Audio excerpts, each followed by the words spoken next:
ஒன்னே ஒன்று சொல்ல விரும்புகிறேன். துறைப்பாக்கத்தை இன்றைக்கு சட்ட ஒழுங்கு எப்படி இருக்கு என்பது தெரிய வேண்டும் என்பதற்காக சொல்கின்றேன். துறைப்பாக்கம் என்ற சென்னையிலே ஒரு இடத்துல ஒரு பிராஸ்டியூட் விபச்சாரம் பண்ணுகின்ற ஒரு பெண்ணை கூட்டிச் செல்கின்றான். அந்த கூட்டிச் செல்கின்றவர் அவளை கண்ட துண்டமாக வெட்டி சூட்கேஸ்ல வச்சு ஒரு இடத்துக்கு போட்டு போயிட்டான். ரைட், அதை போலீஸ் பிடிக்குது. இது 3 அம்சத்தை இந்த அரசை பற்றி நீங்கள் தெரிந்து கொள்ள வேண்டும் என்பதற்காக சொல்கின்றேன். ஒரு பெண் விபச்சாரம் பண்ணித்தான் தன்னுடைய வாழ்க்கையை நடத்த வேண்டும் என்ற நிலை இன்று இருக்கிறது என்பது இதன் மூலம் தெரிகின்றது. ஒன்று. இரண்டாவது, விபச்சாரம் செய்ய வந்த பெண்ணை கஞ்சா அடிச்சுட்டு அவன் மேலெல்லாம் சிகரெட்டை சுட்டு அவளை கொலை செய்திருக்கிறான் என்று சொன்னால் கஞ்சா எவ்வளவு தூரத்திற்கு புழக்கத்திருக்கிறது என்று நீங்கள் தெரிந்து கொள்ள வேண்டும். மூன்றாவது, கொலை செய்து விட்டு சூட்கேஸில் தூக்கி போட்டு போறான்னா சட்டம் ஒழுங்கு எப்படி இருக்கிறது? காவல்துறைக்கு பயப்படவில்லை என்பதை இதன் மூலம் உங்களுக்கு தெரிவித்துக் கொள்கின்றேன். நல்ல யோசிச்சு பாருங்க. காமராஜ் ஆட்சி அப்படியா இருந்தது? இந்த அண்ணா பெருந்தலைவர் அவர்களுக்கு நாங்கள் மாலை போட்டு விட்டு மேலே வந்தோம். பெருந்தலைவர் அவர்கள் விருதுநகரில் தோற்றவுடன் எல்லோரும் உற்சாகமாக வெடிபட்ட பொழுது அறிஞர் அண்ணா அவர்கள் சொன்னார்கள், வேண்டாம், இது ஒரு கருப்பு நாள், ஜனநாயகத்திற்கு ஒரு கருப்பு நாள் என்று சொன்னார்கள் அறிஞர் அண்ணா அவர்கள். எதிர்கட்சி தலைவராக இருக்கின்ற காமராஜ் அவர்கள் தோற்றுவிட்டதற்கு கூட அந்த தலைவர் தோற்றது ஒரு கருப்பு நாள் என்று சொன்ன பெருந்தகை அறிஞர் அண்ணா அவர்கள். அதே அண்ணா அவர்கள் நாகர்கோவிலே காமராஜர் அவர்கள் பாராளுமன்ற தேர்தலில் நிற்கும் பொழுது அண்ணா சொன்னாரு, தேர்தலுக்கு வாங்கன்னு எல்லாரும் திமுக கட்சிக்காரன் கூட்ட பொழுது சொன்னார், நான் வரமாட்டேன், அவர் வெற்றி பெற்று பாராளுமன்றத்திற்கு போக வேண்டும் சொன்னார். அந்த காடையன் கருணாநிதி போய் பிரச்சாரம் பண்ண சொன்னால் தலைமை கட்டுப்பாடையும் மீறி, அப்படிப்பட்டவனுக்கு நீங்கள் வாக்களித்து இன்று அரசு கட்டிலே அந்த கட்சி தொடர்ந்து இருந்து கொண்டு இருக்கின்றது. நன்றாக யோசித்து பார்க்க வேண்டும் என்பதற்காக சொல்கின்றேன். அவர் தோற்றது ஒரு கருப்பு நாள் என்று சொன்ன அண்ணா இங்கே, அவர் வழிவந்த கருணாநிதி எருமை தோழர் என்று சொன்னார், பனையேறி என்று சொன்னார்.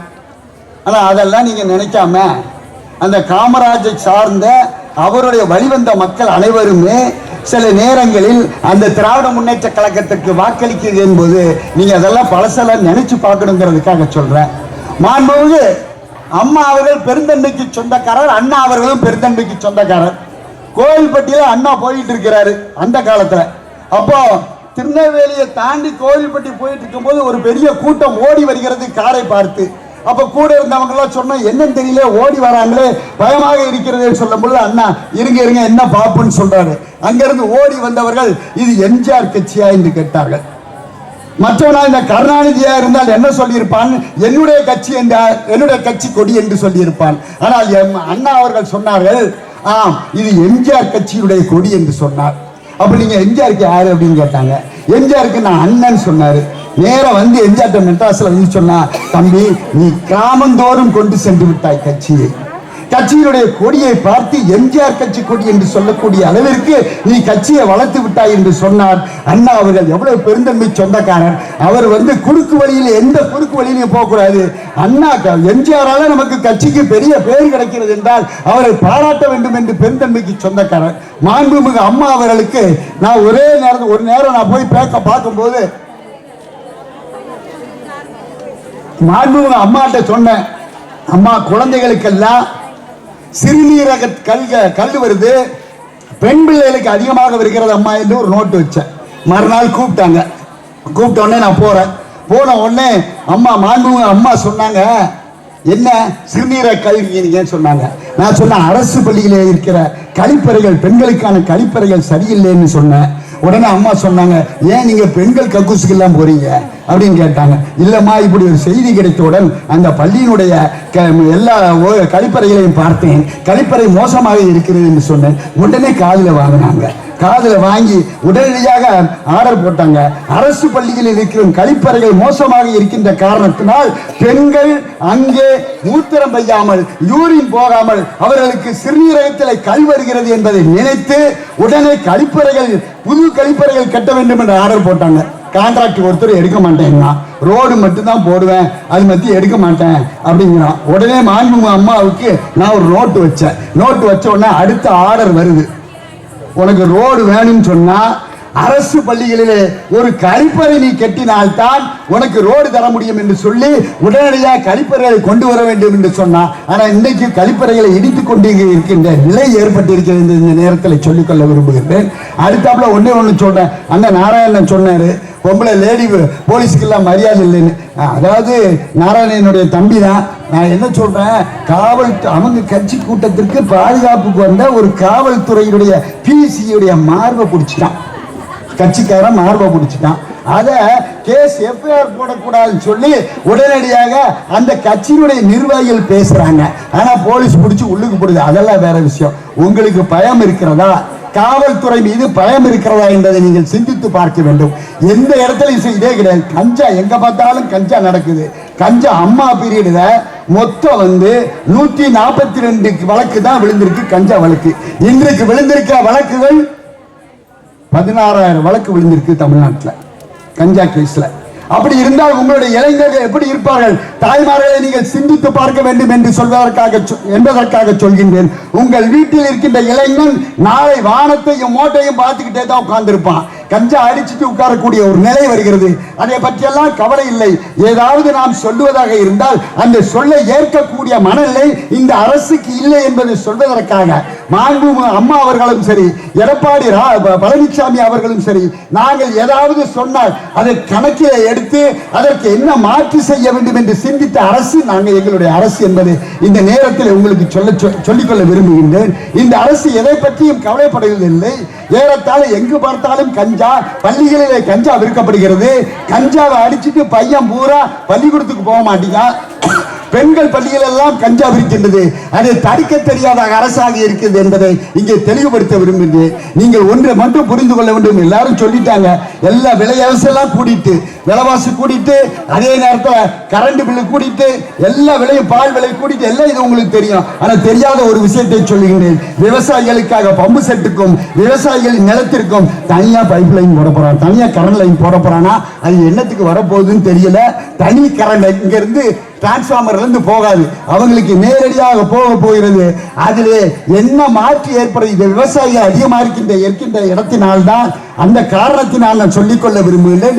ஏதோ அதில் ஒரு விவசாயிகளுக்கு மின் கட்டணம் அதிகமாக்குவதற்காக திட்டமிட்டு செய்கிறார்களா, இல்லை எனில் அவர்களுக்கு அடிக்கடி மின் சப்ளை நிறுத்துவதற்காக எதுவும் செய்ய போகிறார் என்பது தெரியவில்லை. அதை உங்கள் கவனத்திற்கு மக்கள் மன்றத்தில் வைப்பதற்காக இதை சொல்லுகின்றேன். அடுத்தாப்புல இந்த நேரத்தில் எங்களுடைய எடப்பாடி பழனிசாமி அவர்கள், எங்களுடைய பொதுச் செயலாளர் அவர்கள் எப்படி ஆட்சி இருந்தது என்பதை சொல்வதற்காக சொல்கின்றேன். ஒன்றை மட்டும் நினைவில் எடுத்துக்கொள்ள வேண்டும். இந்த வீணாய் போன பன்னீர்செல்வம் அவர்கள் ஏறத்தாழ ஆட்சி கட்டிலில் இருந்த பொழுது 2800 ஃபைல்கள் கையெழுத்து போடாம வச்சுட்டு போனார். ஆனால் மாண்புமிகு முதலமைச்சராக இருந்த பொழுது எதிர்கட்சி தலைவராக இருக்கிற எங்களுடைய பொதுச் செயலாளர் அவர்கள் வந்து ஒரு வாரத்திலே 2800 ஃபைலை கையெழுத்து போட்டு கரண்ட்ல கொண்டு வந்த ஒரு பெரிய ஆளு. விறுவிறுவிறு நடக்கிறதா. அதே மாதிரி மாண்புமிகு அம்மாவுடைய திட்டங்கள் அனைத்தையும், தாலிக்கு தங்கமா மணிக்கொண்டு எல்லாம் சொல்லிட்டாங்க. அவ்வளவு திட்டத்தையும் செயலாக்கம் பெற செய்தாரு. அண்ணாவுடைய திட்டத்தை செயலாக்கம் பெற வைத்தது புரட்சி தலைவர். புரட்சி தலைவருடைய திட்டங்களை கொண்டு வந்தது அம்மா அவர்கள். அம்மாவுடைய திட்டத்தை கொண்டு வந்தது அனைத்தும் எடப்பாடி பழனிசாமி அவர்கள்.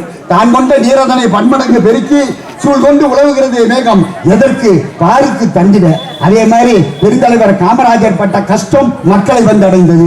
பேரறிஞர் அண்ணா பட்ட கஷ்டம் அவருடைய குடும்பத்துக்கு போகவில்லை, மக்களை வந்து அடைந்தது. எங்கள் அம்மா பட்ட கஷ்டம் மக்களை அனுபவங்கள் இந்த மக்களை வந்து அடைந்தது.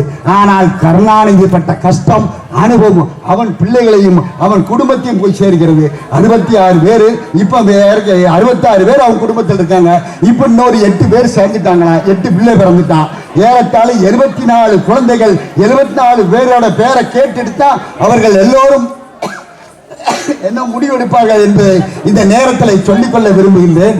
ஒன்னே நீங்க புரிஞ்சுக்கிடணும். இன்னைக்கு ஒரு சூழ்நிலை எப்படி இருக்கிறது என்று சொல்வதற்காக சொல்கின்றேன்.